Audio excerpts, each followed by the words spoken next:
Let's make this easy. Two clothespin ornaments that you can make for Christmas. You can do these for other things too, but we're going to make them into ornaments. So for the first one, I'm going to make two of these, and these are going to be snowmen. So I'm going to take two clothespins. I'm going to take them apart. They're real easy. I got these clothespins from the Dollar Tree. They come in that big old pack right there. And then when you put them together, they look like that. So you can make a lot of cute little Christmas items with these clothespins too. I'll do more as the time goes on, but we're going to do these first. So I'm just going to paint them white. You don't have to worry about painting the bottom part, like the inside part, because those are going to go together. But I'm giving it a coat of white, getting in all of the cracks, and then letting that dry. Once it dries, then I'm going to glue them together, so each side matching. So I'm just, like you see, I didn't paint in the inside there. I'm just going to give it a light hint of glue. You don't want it to be too heavy because you don't want it to be uneven. You want it to kind of butt up as close as possible. So you don't want a big gap there. So just enough glue to keep it together. And then I'm going to take some black paint and I'm going to use my little skewer just to make little eyes and little buttons for the snowman. Real easy, real simple. You can also do this with a pen or a marker if you don't want to do it like that. You can get real creative with this too. And then I'm going to take some orange paint, use the same skewer, and just create a little nose there, just drawing it out a little rough.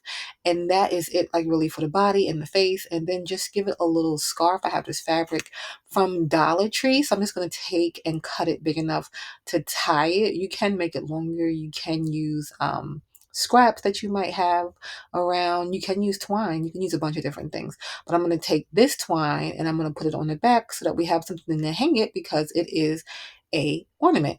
And that is it for that one. And then now on to this one, we're going to make some reindeer. So we're going to use the same clothespins. We're going to take them apart. We're going to paint them the same way, wait for them to dry, and then we're going to glue them together the same way that we glued the snowmen together, with the sides matching up and the flat parts going together. So for this one though, you're going to need two clothespins for each one to make each reindeer, if that makes sense.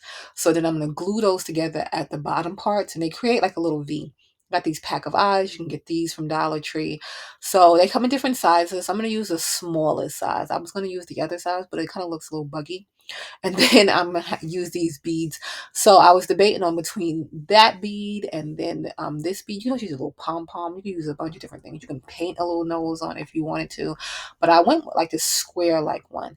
And then I'm just going to glue everything down. And then to make antlers, the antlers, I'm going to use some faux greenery from Dollar Tree. It's not seasonal, so you can just use any greenery that has like kind of that Christmas look. But they do have a lot of cute Christmas style greenery at Dollar Tree right now. So I took and cut some like matching sizes off of that because they come like 3 leaves on each one, and then I'm gonna glue that down, and then I'm gonna make a cute little bow to go in the middle. So I just took some ribbon and cut a small piece because I don't want it to be too big and overpower the little reindeer. So I'm just going to make a little one and just close off the back and then pinch it together and then wrap it with some twine, if that makes sense. So I went around a few times and then tied it closed. And then I'm just going to glue it to the little reindeer. I also cut a piece of twine, just like I did for the other one, to be able to hang it. But that was really it. And you can do these in different ways. You can do it with different things for the antlers. You can leave off the bow if you don't want the bow. You can get really creative with this. And you can also match these with your own personal decor. You don't have to do that dark of a wood. You can do a lighter color. I had used like a chestnut one, or you can leave it in its natural state. You can do these in so many different ways, but these are just super cute, super easy, and these are fun for the kids to make too, to put on a tree this season. If you like, give it a big old thumbs up.